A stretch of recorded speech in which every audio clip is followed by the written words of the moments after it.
Today I'm sharing how I personally systemize my home. Now each day I have non-negotiables that need to get done to help run my home. But in addition to those, I have tasks that need to be done on top of my daily non-negotiables, and I have different days throughout the week where I do those tasks. On Sundays, I do what I call my reset or get back to baseline day. So I'm doing a lot of my food prep, packing lunches, but also I'm doing a nice thorough clean of my house, mopping the floors, getting all the dishes, everything just back to baseline so that come Monday morning, we have a nice clean canvas to start our week on. Mondays in my home, I do nothing. Unless I'm feeling a little bit ambitious that day, I typically don't do any home tasks because I feel like Mondays are hard enough, especially coming back from a weekend, just getting back into the routine of the work week. Mondays are just hard enough, so I give myself grace on Mondays to do nothing. Tuesdays are typically toilet Tuesdays. I'm also doing a really quick wipe down of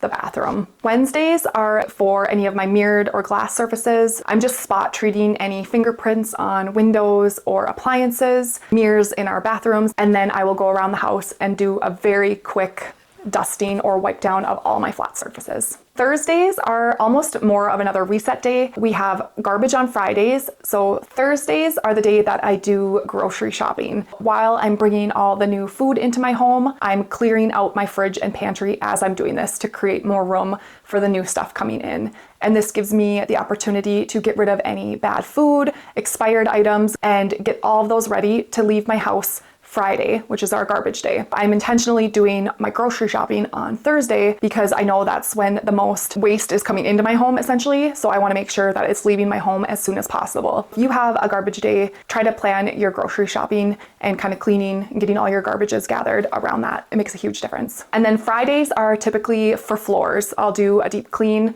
Each day I do a quick kind of spot clean of the floors. We have animals and children, so I feel like there's just a lot of crumbs and hair that are constantly accumulating. I'm always keeping up on it, but typically on Thursdays and Sundays, I will do more of a deep clean where I'm steaming and things like that just to make sure I'm maintaining a clean floor. And then Saturdays, typically another free day. Unless I have extra time and I'm feeling ambitious or doing a project around the house, Saturday tends to be another free day. All right, that's all I had for today. I hope you can implement some of these in your own home and try to systemize your home so that it runs more smoothly. I'll see you in the next one.